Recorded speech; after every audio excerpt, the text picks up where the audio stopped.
Remember how I said I was gonna do live videos the rest of this week? Well, once again, I lied. I was honestly gonna do one today, but the day just kind of got away from me. My son is doing a whole lot better now. It's just kind of a runny nose, although we just spent the day outside, so I don't know how that's gonna affect tonight. But it was actually my intention to go ahead and do a live video today, but I spent my morning researching preschool homeschool stuff, and most of you don't know, don't think I've announced it yet on this channel, but I started a second channel for all of my homeschool stuff. I have a 1-year-old. I know, I'm that crazy person. I'm that Pinterest mom, but I'm really not, and that's why I made this second channel. It's just to talk about the stuff I do with my son, to teach him and all that good stuff, but I realize it's not content that everyone on this channel is going to be interested in, so I went ahead and made it its own channel.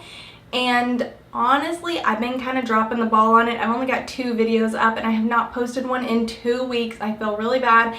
I plan on filming the next day or 2 and getting some more content on that channel, but it's still a very new channel. But if you're interested in it, I will link it in the description box. Feel free to go check it out. It's just very relaxed. And anyway, this is big promo. Didn't mean to do that and actually come on here with the intention of doing that. But that's what I started out this morning, was just researching, because right now we are actually doing a preschool curriculum that's just very simple, and I've kind of changed it up. You can see that on my other channel, what I'm talking about. But for next year, the next level in the curriculum that he's using is just way too advanced for a 2-year-old. So I was researching, kind of figuring out what we're gonna do, because I think we'll be ready for our next curriculum come August. So I was doing that all this morning, and that's what I did during his nap time, and then after that, of course, he's awake and he's going, and there's just no time for me to film. So my husband's been working on his brakes this morning, and he had to go to the auto parts place, so I sent my son with him. I was like, let me get some filming done, and that way I'll give y'all something semi-edited. But anyways, I want to go ahead and do the scripture today.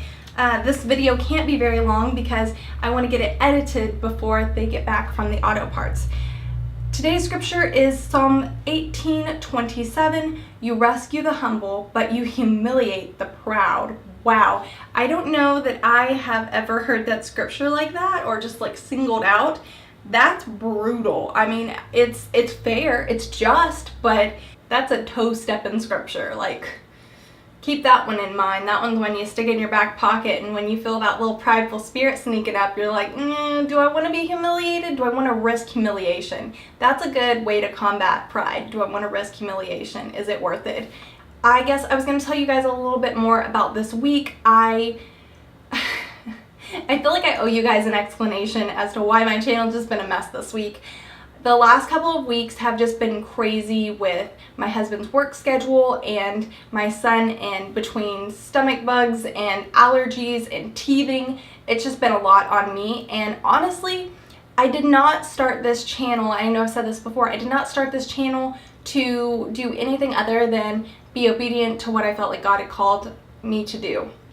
So that is one thing that I keep in mind, that I don't put any unnecessary stress or pressure on myself to get videos out. I obviously want to do everything to the best of my ability, just like in the book You Can, You Will, where he talks about doing your best in everything, and I do. I want to do my best, but sometimes I need to prioritize where I'm going to do my best. You know, if I put my best into these videos, then it's not fair if my family has to suffer for that, if I'm waking up my son or whatever the situation is. So I am not a scheduled person. I like routine to an extent, but I think that sometimes you have to step back from a routine to be able to make sure, because we're not the same people month to month, year to year. And if you're just following a schedule to have that schedule, to have that sense of accomplishment, then you're not adjusting that for who you are today. And I like to kind of take breaks from my routines and just make sure that I'm doing everything efficiently and there's not something that works better for me. So I don't get stuck in this trap of doing something the same for the rest of my life. Even though, funny enough, I hate change, because I'll get in this routine of like, I have to have my house cleaned to this level and I have to get this done and that done. And when things pop up in life, it can mess up your schedule, but I think it's healthy to be able to say, you know what, it's okay that everything isn't the way it always is, and then use that situation to say, and what can I do to make this better? What's more efficient? And then I thought I would add on here to the end, those of you who are friends and family who are a part of my Instagram, you may have seen me making my own laundry. So again, yes, I am that Pinterest woman, but I'm not, guys. I mean, y'all see me, I'm all about, you know, not doing stuff perfect. I'm not about, you know, I'm about doing my best and trying my best, but I am realistic, guys. I am by no means perfect or have it together. So this is one of the few things that I do, and I've actually taken a huge break from it, and I tried out some other laundry soaps. But anyways, one thing I noticed is that my friends and family have been messaging me, asking me for the recipe for this laundry soap. So I actually have it in my Healthy Housewife blog, so I'm going to try and link that in the description, but real quick, I'll just give you an idea. It is I think it's a 3-pound box, it's the big box of baking soda.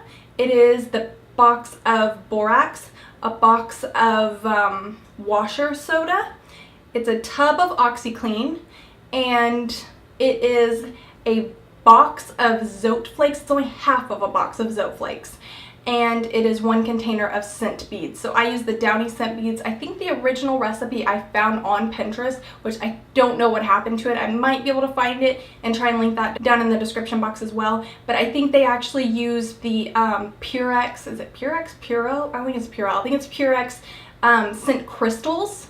But I use the scent beads, and then I also have my version of the recipe on my blog. So I'll try and list that. You just put it all in a big container and mix it up, and you use like a tablespoon a load. Depending on your load size, if it's a big load, you'll use more than 1 tablespoon per load. But there you go, little bonus. The hardest part about that recipe is mixing it all together. Stirring is really hard. I recommend having a nice thick wooden spoon to stir it with, and a 5-gallon bucket or a mop bucket or something big, a giant, I mean, you'd need a giant bowl unless you want to like half the recipe, and then it would probably be a little bit easier to mix. But anyways, guys, that is Thursday. Thank you so much for hanging in there with me through all of my chaos and my lack of structure, and just know that as always, I love you all, and I will see you guys tomorrow. And also, I'm probably not going to do a review Friday tomorrow because it's too much work and I don't feel like doing it. We will start back with our normal videos next week. Bye, guys.